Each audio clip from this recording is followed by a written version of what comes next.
Good morning, જય શ્રી કૃષ્ણ બધાને. સવારના 8 વાગે બહારનું વાતાવરણ કંઈક આવું સરસ છે, એકદમ શાંત. ખાલી છાંટા આવ્યા હતા એટલે થોડું થોડું બધું પલળી ગયું છે, નોર્મલ ખાલી. અને બસ બાકી મસ્ત મજાના પક્ષીઓ બોલે છે, ચકલાઓ, પોપટ, કબૂતર, મોર, અને એના અવાજ સંભળાય છે.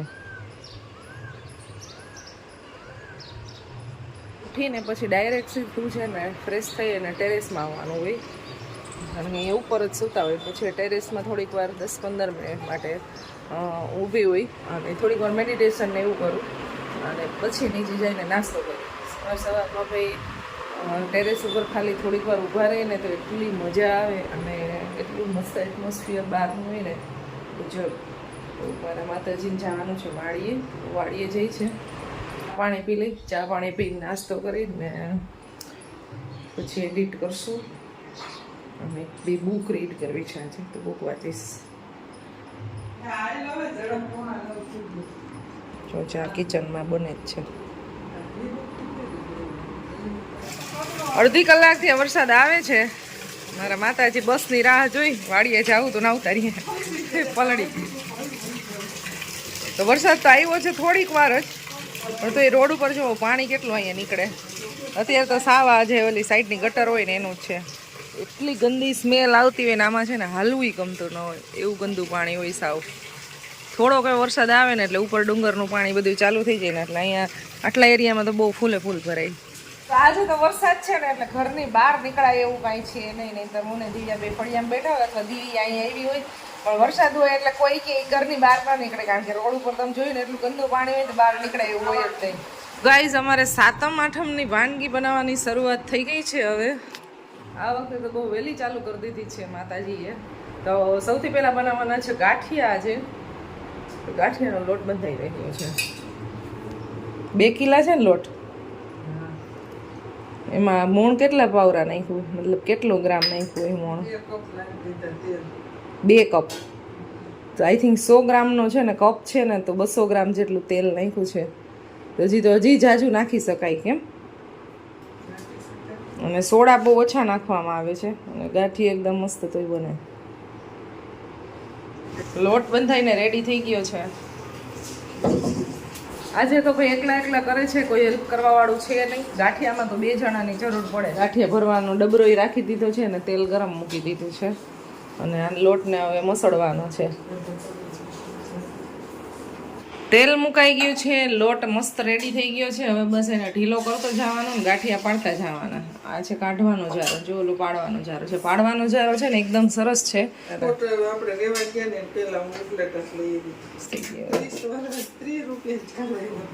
30 જ રૂપિયાનો આવ્યો હતો. ઉપલેટાથી ખરીદેલો જારો છે, 30 રૂપિયાનો આવ્યો હતો, અને 30 વર્ષ પહેલાં. તો આની કિંમત ત્યારે ઓનલી 30 રૂપિયા હતી. ને આવા જારાના પછી કેટલાય લઈ લીધા, પણ જે આમાં છે ને સાઇઝ છે ને 3 આકા છે આમાં, 3 ઈસુ, અને પ્લસ સાવ પતલું છે, એટલે એકદમ કડક ને સરસ ગાંઠિયા બને છે આમાં. ભાઈ આ જારાની કમાલ સારી છે, અને મારા મમ્મીના હાથની કમાલ સારી છે, એટલે ગાંઠિયા સારા જ બને. તો જો હવે લોટને છે ને આવી રીતે સોફ્ટ કરે છે, એને હમણાં પાડવાનું ચાલુ કરી દેશે. તેલે હવે ગરમ થઈ ગયું જ છે. જો કેવા ગાંઠિયા છે, એકદમ વ્હાઈટ મસ્ત. હવે આપણે લાઇટનો પ્રકાશ એટલું બધું અહીં ખાસ નથી, અંદર એક નાની એવી લાઇટ હોય એટલે દેખાય નહીં, બાકી એકદમ મસ્ત ગાંઠિયા બન્યા છે. જો આમ જો બધા જોઈને ખાવાનું મન થઈ જાય ને એવા ગાંઠિયા બને છો. દિવ્યાબેન ગાંઠિયા ખાવા આવી ગયા છે ગાઈઝ. વરસાદ જેવો બી ધીમો થયો ને એટલે આવી.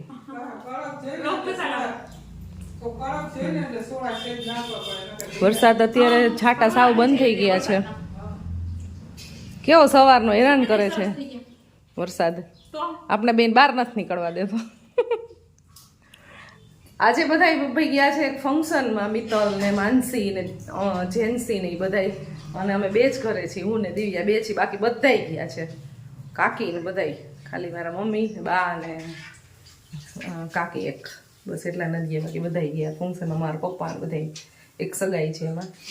બાકી જો અહીંયા ફ્રી હતા ને, બપોરનું જમવાનું ને બધું સવારનું બની ગયું છે, એટલે ગાંઠિયા બને છે આવડા ગરમ. મારા કાકી મારા માટે કઈક આઈટમ લઈને આવ્યા છે ડીશમાં જો આવી દેખાય છે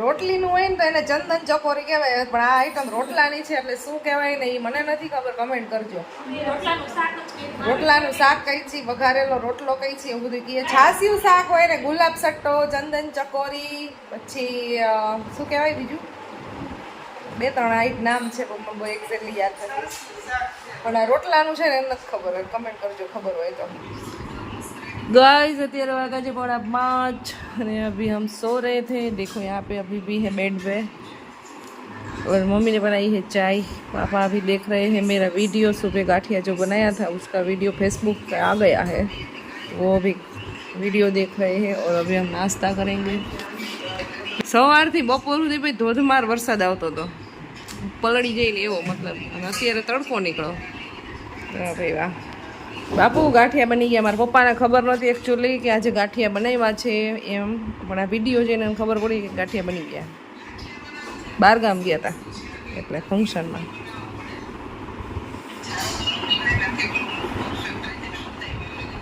જો ચા આવી ગઈ છે આપણી અને અહીંયા છે ગાંઠિયા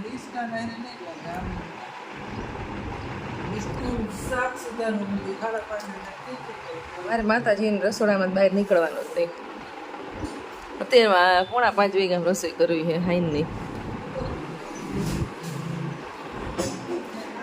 વાડી पे जाने का है वाड़ी पे पापा को इसलिए जो मारा सब्सक्राइबर મને છે ને અહીંયા મળવા આવ્યા હા મેં કીધું મીનાબેન ન્યા છે મેં કીધું પછી છે મેં જોયું આ ડેલીમાંથી ન નીકળતો આ ડેલી છે ઓલી ડેલી તો ઓલા બેન ની છે ને મિત્તલબેન હા મિત્તલબેન ની છે મારે વજન ઝાડિયાના છે ઝાડિયાના એટલે મેં ઉતેરા જેઠાણી થાય આ લોકો આયે છે મેં કીધું હમણાં તબિયત ઉતતા જાય આવું નથી પણ બિચારા વયા ગયા છે કેટલા તો નીકળો ને તો આવજો હા હા બે અમારે ખુશીબેન નો ફોન આવ્યો છે ખુશીને રજા છે ને એટલે ખુશીને પર્વ બે ગયા છે ઘરે કુકિંગ કરે છે બે પિયુષ ને ખુશી મળીને હેલો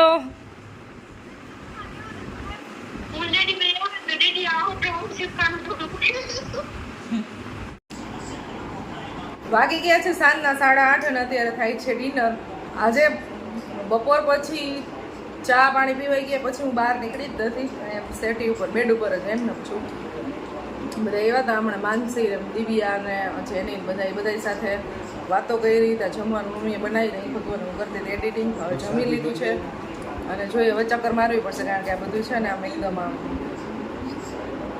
હલતું નથી બહુ દુખે છે એટલે થોડુંક એવું છે ને હમણાં વોકિંગ કરી લઈશ અને ફળીએ માટો મારી અને હું કરું થોડું કાં મિત્તલ પાસે આટો મારી આ તો બધા વહેલા સૂઈ જશે બહાર ગયા તો કિસોડાનું શાક ખીચડી ભાખરી રોટલા રોટલી એવું બધું બનાવ્યું હતું સંભારો ટીંડોરા મરચાંનો કિસોડાનું શાક અઠવાડિયામાં 3 દિવસ ખાવાનું મળે છે 3 વખત બને કિસોડાનું શાક બહુ ભાવે કોરોનામાં આપણે કોરોના ગઈ આ બધા એજ વાળા હોય ને એમ કે કોરાનો ત્યારે ભાઈ કિસોડાનું શાક ખાઈને હેલ્ધી રહ્યા છે મીનાબેન તમે કઈ જ્યોતિષી હો રેડો આવી જાય તો કપડા પલારી ઓય જ્યોતિષ છો તમે હા જ્યોતિષ ન હોય આગાહીકાર છું ઓ મમ્મી હું સાચું કહું કપડા લઈ આવવાનું નક્કી નહીં ભરોસો નહીં એમ કે વાદળા છૂટા છવાયા એટલે વરસાદનું નક્કી નહીં હોય એવું ના હોય એક રેડો આવી જાય તો ઓલા જેટલા તો હુકાણા એટલે પલળી જાય ચાલો ભાઈ જાજા મથે ને કપડા લઈ આવો એવા થયા છે ઘરમાં પંખે સૂકવી દો એટલે હવારથી સુકાઈ ગઈ તો ગાઈઝ અત્યારે અમે કરી રહ્યા છીએ વોકિંગ હું એકલી વૈધી છું આ બધા બંધ કરી દીધું જો તો મને ફેરવે હે યાર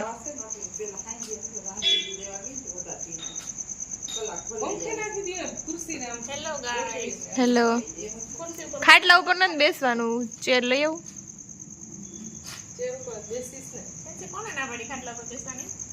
ખાટલા ઉપર બે એટલે હમણાં 200 હું હે વાય પાછળ ફોન જાય પછી કેતા છે જો ખાટલા ઉપર બેસી ગયા છે મીનાબેન 2 મિનિટ તો બેસવા દો ઓલી ચેર લઈને આવે થાકી ગઈ ને એ પટો છે એટલે ખેંચાઈ છે તો ગાઈસ આજે તો છે ને મેં કઈ બહુ બ્લોગ શૂટ કરેલો નથી કારણ કે હું આજે ઘરની બહાર નીકળી જ નથી, સૂતી જ હતી એમનો એટલે. અને બધા મળવા આવ્યા હતા મને એમ તો કેમ જીન્સી બેન ને બધા ગયા હતા ફંક્શનમાં, એટલે કોઈ સવારે હતું નહીં. તો અત્યારે બધા મળવા આવ્યા, થોડીક વાર બેસી લઈ અને સવારે ઊંઘ આવે. દિવ્યા બપોર સૂતી હતી, સવારે હવા થઈ ગઈ ઉઠી એટલે હું વહેલી હવા થઈ ગઈ ઉઠી એ હવા કર દઉં. કલર કરતી ને પછી ના હું કરી દઉં, ઊભા થઈ જાવ એટલે હું કરી દઉં. કેવી છે આવું આવી બેનું હોય એવી જ હોય, बहन ऐसे ही होती है. मजा આવી એક્સ્ટ્રા કેર માં હું મને મજા આવે હે બચ્ચા દે ફરિયાદ કરવાની આવે છે ને પિયુષ કુમાર ને હેલ્થ ચેર જુદી પાડ દે એટલે બેસી જવું. મને છે ને રોંઢે જીન્સી તું 5 વાગે આવી ને ત્યારે મને એવું કહેતી હતી કે ફોન નથી લેવાનો. હું અહીં બેસવા આવી છું ને એટલે કે ફોન નથી લેવાનો. તારા હાથમાં શું છે? મારા હાથમાં તો મોબાઈલ છે. તો ડોસીમાં કંઈક મસ્ત કરીને તો હવે સુઈ જવાનો ટાઈમ થઈ ગયો છે. સુઈ જવાનો ટાઈમ તો નથી થઈ ગયો પણ અહીંયા વહેલો હોય બહુ. 10 વાગી ગયા છે. કેટલા એક્ઝેક્ટ 10 વાગ્યા. એ મનમાં એવી મેન્ટાલિટી આપણે હોય ને એવી કે આજ બહાર ગયા હતા એટલે વહેલું સુઈ જવાનું, બીજું કઈ નહીં. નીંદર આવે બપોર નીંદર નથી. મારે ડેઈલી નો ટાઈમ છે ને લેટ છે સુવાનો, એટલે મને અત્યારમાં ઊંઘ આવે ને અહીંયા બધા વેલા સુઈ જાય. 10 સાડા 10 બધા સુઈ જાય. તો પછી હું તો થોડીક વાર છે ને મને ઊંઘ ના આવે એટલે બુક વાંચતી હોય 8 અથવા તો મોબાઈલમાં કંઈ કામ હોય તો એ કરતી. બ્લોગને એન્ડ કરી દઈ. મળશું તમને નેક્સ્ટ વિડીયોમાં. હમણાં તમને ડેઈલી 7મ 8મની કંઈક અપડેટ આપતા રહેશું. નવા નવા વિડીયોઝ તમને જોવા મળશે. રોજ એક મેમ્બર અમારે વધતું જાય છે. વાવ 7મ 8મ કરવા વાળા. ત્યાં સુધી બધાને બાય બાય, જય શ્રી કૃષ્ણ, ગુડ નાઇટ. હોય જ ને.